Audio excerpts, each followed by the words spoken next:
1366 तक अमीर तैमूर मुगलों से मावराउन नहर की हुकूमत छीन चुका था। 1369 में इसने बल्ख में अपने बिरादर निस्बती अमीर हुसैन को भी कत्ल करवा दिया, जो हुकूमत का दावेदार था।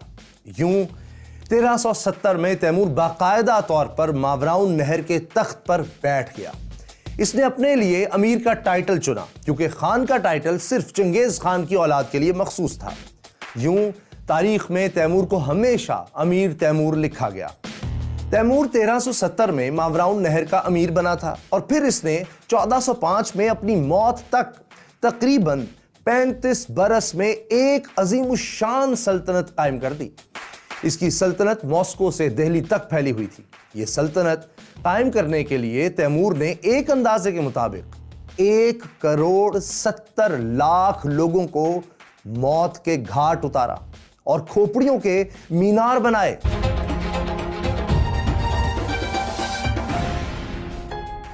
तैमूर ने जिस इलाके पर भी हमला किया, अपने पीछे जुल्म और सितम की खौफनाक दास्तानें छोड़ गया।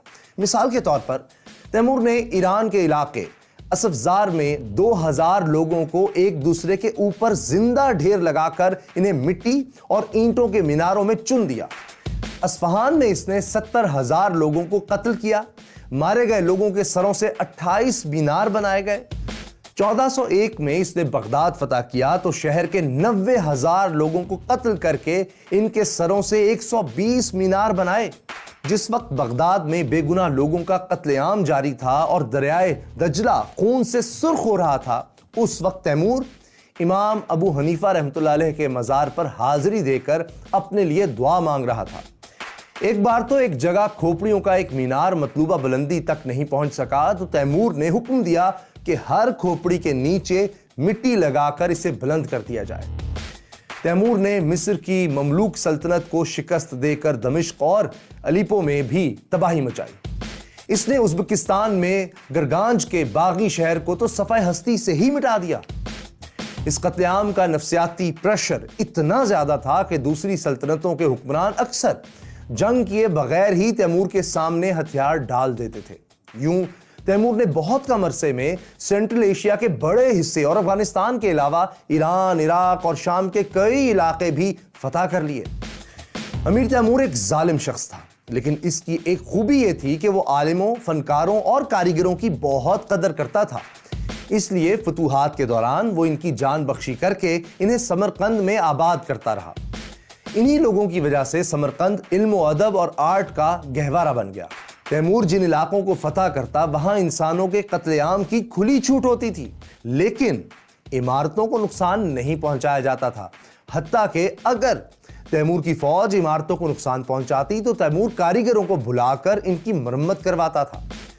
जो शहर जंग के बगैर हथियार डाल देते थे वहां के शहरियों को भी कत्ल नहीं किया जाता था, जिसकी दो मिसालें ईरानी शहर तबरेज और शिराज हैं, जिन्हें तैमूर ने तबाह नहीं किया। शिराज ही में तैमूर की मुलाकात मशहूर ईरानी शायर हाफिज शिराजी से हुई। हाफिज शिराजी ने एक बार एक शेर कहा था जिसका मतलब था कि मैं अपने महबूब के रुखसार पर बने तिल के लिए बुखारा और समरकंद कुर्बान कर सकता हूं। ये दोनों शहर यानी बुखारा और समरकंद तैमूर को बहुत अजीज थे। तैमूर ने इस शेर को अपनी तौहीन समझा और हाफिज शिराजी को अपने दरबार में तलब कर लिया। जब शिराजी इसके सामने आया तो तैमूर ने कहा, मैंने समरकंद और बुखारा को दौलत से माला माल करने के लिए दुनिया के बड़े हिस्से को तलवार से झुकाया है और बहुत से इलाकों को वीरान कर दिया है, लेकिन तुम एक 2 टके के शायर होकर सिर्फ एक तिल के लिए इन शहरों को कुर्बान करने पर तैयार हो। हाफिज शिराजी ने हाजिर जवाबी से कहा, ए बादशाह, अफसोस कि मेरी इसी फजूल खर्ची ने मुझे गरीब बना दिया है और मेरा हाल आप देख ही रहे हैं। तैमूर को हाफिज शिराजी का जवाब बहुत दिलचस्प लगा। इसने ना सिर्फ ये कि शिराजी की जान बख्शी कर दी, बल्कि इसे बहुत से कीमती तोहफे देकर अपने दरबार में भी जगह दे दी। यूं महबूब के तिल ने हाफिज शिराजी को रातों रात दौलतमंद बना दिया। हाफिज शिराजी तो तैमूर के इनाम इकराम से खुश होकर इसका वफादार बन गया, लेकिन एक ऐसा शख्स भी था जो एहसान फरामोश निकला। ये शख्स रूस में एक मंगोल सल्तनत का मालिक था। इसका नाम तुख्तमश या तुख्तमश था। तुख्तमश 1376 में अपनी सल्तनत से फरार होकर फटे हालों तैमूर के दरबार में पहुंचा था। इसकी सल्तनत दुश्मनों के कब्जे में जा चुकी थी और अब वो तैमूर से मदद मांग रहा था। तैमूर ने तुख्तमश को मायूस नहीं किया, बल्कि इसे अपना मुंह बोला बेटा बनाकर अपनी फौज भी इसकी मदद के लिए भेजी। इस फौज की मदद से तुख्तमश ने अपनी सल्तनत वापस हासिल कर ली, हत्ता के मॉस्को शहर को मुहासरे के बाद जलाकर राख कर दिया। लेकिन इन कामयाबियों के बाद इसकी नीयत में फुतूर आ गया। इसने अपने मोहसिन तैमूर के खिलाफ ही तलवार उठा ली और मावराउन नहर पर हमले शुरू कर दिए। हत्ता के तैमूर को इसके मुकाबले के लिए रूस पर चढ़ाई करना पड़ी। अमीर तैमूर ने पहली बार 1386 और फिर 1391 में रूस पर चढ़ाई की। दोनों बार इसने तुख्तमश को सख्त शिकस्तें दी। तैमूर ने तुख्तमश की सल्तनत के तिजारती मरकज ताना को भी तबाह कर दिया, जो मौजूदा रूसी शहर ओज़ोव की जगह कायम था, जबकि तुख्तमश का दारुल हुकूमत सराय, जो मौजूदा रूसी इलाके अस्तराखान में वाक़ था, वो भी तैमूर के हाथों सफ़ाए हस्ती से मिट गया। कुछ लोग कहते हैं कि तैमूर ने मॉस्को फतह करके इसमें लूट मार की थी, जबकि कुछ का ख्याल है कि तैमूर ने मॉस्को को गैर अहम शहर समझकर इस पर हमला नहीं किया। बहरहाल तैमूर की इस जंगी कार्रवाई के बाद तुख्तमश फिर तवील अरसे तक सर ना उठा सका। तुख्तमश के खिलाफ फौजी मुहिम के दौरान तैमूर ने जॉर्जिया, अजरबैजान और आर्मेनिया को भी फतह कर लिया था। जॉर्जिया का बादशाह बगरात 5 जब गिरफ्तार हो गया तो तैमूर ने इसे इस्लाम लाने की दावत दी और बगरात ने इस्लाम कबूल कर लिया। कहते हैं इसने तैमूर को एक जरा बख्तर भी दी थी, जिसके मुतालिक मशहूर था कि इसे पैगंबर हजरत दाऊद अलैहिस्सलाम ने हाथों से तैयार किया था।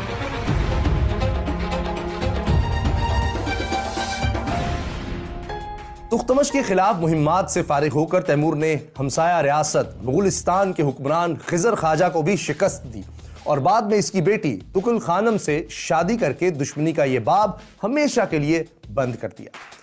अपने तमाम दुश्मनों से निमट कर तैमूर ने हिंदुस्तान पर चढ़ाई का फैसला किया।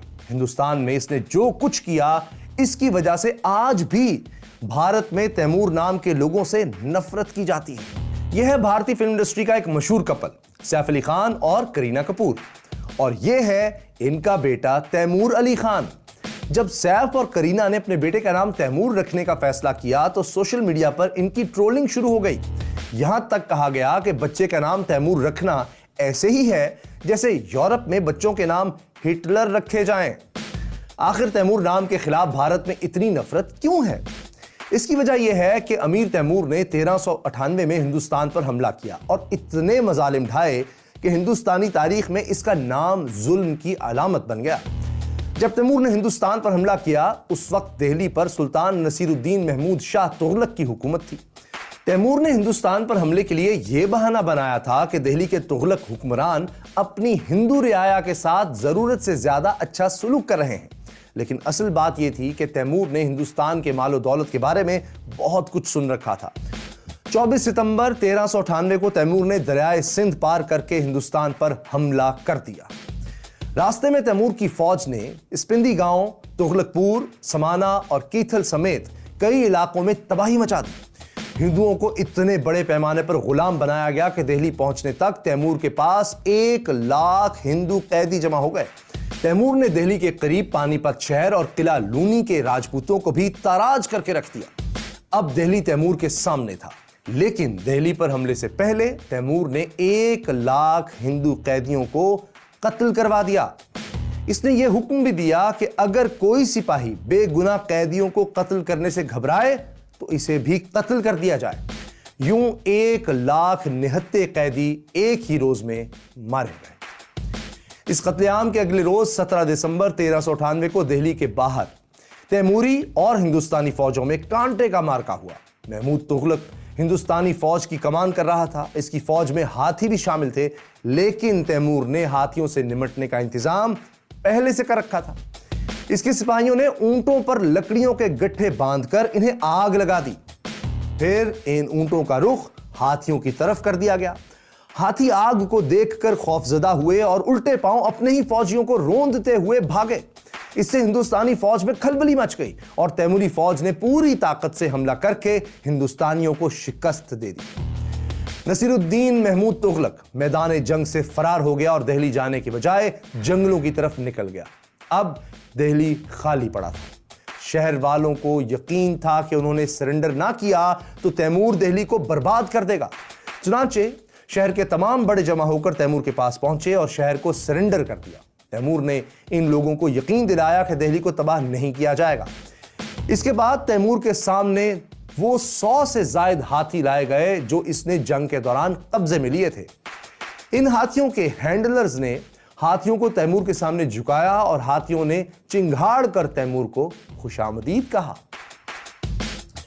लेकिन यह अमन की फजा ज्यादा देर बरकरार न रह सकी। तैमूर के सिपाहियों ने दिल्ली में आम लोगों और खवातीन से बदतमीजी शुरू कर दी। जब झगड़ा बढ़ गया तो शहरियों ने तैमूरी फौज के खिलाफ हथियार उठा लिए। तारीख फरिश्ता में यह वाकया कुछ यूं लिखा है कि हिंदुओं ने अपने रवाज के मुताबिक अपने घरों के दरवाजे बंद करके पहले अपने बीवी बच्चों को कत्ल किया और फिर घरों को आग लगाकर तातारियों पर टूट पड़े। यह हाल देखकर सारी तैमूरी फौज दिल्ली में दाखिल हो गई और शहरियों का कत्लेआम शुरू हो गया। यह भी कहा जाता है कि तैमूर ने खुद अपनी फौज को हुक्म दिया था कि दिल्ली के तमाम हिंदुओं को चुन चुन कर कत्ल कर दिया जाए। बहरहाल दिल्ली में कत्लेआम 4 रोज तक जारी रहा। शहर की बची खुची आबादी फरार हो गई। यूं दिल्ली इस बुरी तरह तबाह हुआ कि इसे दोबारा बसने में 100 साल लग गए। दिल्ली के बाद तैमूर ने मीरठ पर हमला किया और वहां 30,000 हिंदुओं का कत्लेआम कराया। इन कार्रवाइयों के बाद तैमूर समरकंद लौट गया। तैमूर ने हिंदुस्तान में सिर्फ 3.5 माह क़याम किया, जिनमें से 15 रोज दिल्ली में गुजरे थे। लेकिन इस 3.5 माह के अरसे में इसने हिंदुस्तान को बुरी तरह बर्बाद कर दिया था। यही वजह है कि भारत में आज भी अमीर तैमूर से नफरत की जाती है। लेकिन तैमूर ने सिर्फ हिंदुस्तान को ही तबाह नहीं किया, बल्कि मुसलमानों की सुपर पावर सल्तनत उस्मानिया पर भी कारी ज़रब लगाई। यहां तक कि सुल्तान बायजीद अव्वल को गिरफ्तार करके पिंजरे में डालकर अपने पास कैदी बना लिया। तैमूर और सल्तनत उस्मानिया के सुल्तान बायजीद अव्वल में दुश्मनी की इब्तिदा यूं हुई थी कि दोनों ही एक दूसरे के दुश्मनों को सपोर्ट कर रहे थे। एक बार तैमूर ने बायजीद को खत लिखकर धमकी दी कि अगर तुमने मेरे हामियों के इलाके वापस नहीं किए तो मैं खुदा का कहर बनकर तुम पर टूट पड़ूंगा। इस खत के जवाब में बायजीद ने तैमूर के कासिदों की दाढ़ियां कटवा दी। दोनों बादशाहों में खतो किताबत बाद में भी जारी रही, मगर जब इनमें से कोई भी झुकने पर तैयार ना हुआ तो जंग की नौबत आ गई। 20 जुलाई 1402 को अंकरा के करीब तुर्क कस्बे चोबोक में तैमूर और बायजीद में जंग हुई। ये इस्लामी तारीख की एक बहुत अहम जंग थी जिस पर सारी दुनिया की नजरें लगी थी, क्योंकि इसी जंग ने उस्मानियों और तैमूर के सुपर पावर स्टेटस का फैसला करना था। तैमूर ने हिंदुस्तान से लाए हुए 30 हाथियों को भी मैदान जंग में उतार दिया। जब जंग जोरों पर थी तो अचानक उस्मानी फौज में शामिल तातारी सिपाहियों ने बगावत कर दी। इन लोगों को तैमूर पहले ही खुफिया तौर पर मालो दौलत का लालच देकर अपने साथ मिला चुका था। तातारियों की बगावत के बाद उस्मानी फौज मैदान में डटकर मुकाबला न कर सकी। सुल्तान बायजीद अव्वल को जिंदा गिरफ्तार कर लिया गया। बाद में तैमूर की कैद में ही बायजीद की मौत हुई। ये सारी कहानी हम आपको हिस्ट्री ऑफ ऑटोमन एम्पायर की किस्त नंबर 4 में तफसील से दिखा चुके हैं। उस्मानी तुर्कों को शिकस्त देने के बाद तैमूर के सामने बस एक ही चैलेंज रह गया था और वो था चीन का चैलेंज। तैमूर की ख्वाहिश थी कि वो चीन के मिंग शाही खानदान को शिकस्त देकर चीन पर अपनी हुकूमत कायम करे। इस जुनून में इसने फौजी तैयारियां शुरू कर दी। तैमूर को नजूमियों ने मशवरा दिया कि वो इस मुहिम पर ना जाए क्योंकि इसके सितारे गर्दिश में हैं और इसके साथ कुछ बहुत ही बुरा होने वाला है। मगर तैमूर नहीं माना। 1404 के आखिर में वो एक बड़ी फौज लेकर चीन पर हमले के लिए निकला। ये सख्त सर्दी का मौसम था। बारिशों और बर्फबारी का सिलसिला जारी था। हत्ता के दरियाओं का पानी भी जम चुका था। 68 बरस के तैमूर के साथ एक मसला यह भी था कि वो चीन की मुहिम शुरू होने से कुछ अरसा पहले भी सर्दी की वजह से बीमार हुआ था। इस बीमारी से वो सेहतयाब तो हो गया था, मगर बीमारी के असरात बाकी थे। चुनांचे चीन की मुहिम के दौरान तैमूर घोड़े पर सवार नहीं था, बल्कि इसे कंबल उड़ाकर एक पालकी में बिठाया गया था ताकि इसे सर्दी ना लगे।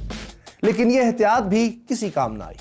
जब वो मौजूदा काजिकिस्तान के इलाके और तार में पहुंचा तो सख्त सर्दी से इसकी तबीयत बिगड़ने लगी। इसे शहर के अंदर महल में ठहराया गया। तैमूर को गर्म मशरूबात में दवाएं और मसाले मिलाकर पिलाए गए। तैमूर के तबीब मौलाना फजल ने तो तैमूर का एक अनोखा इलाज सोचा। इसने तैमूर के सीने और पेट पर बर्फ रख दी लेकिन इस इलाज से तैमूर की बीमारी और बिगड़ने लगी और इसे जल्द ही तेज बुखार हो गया।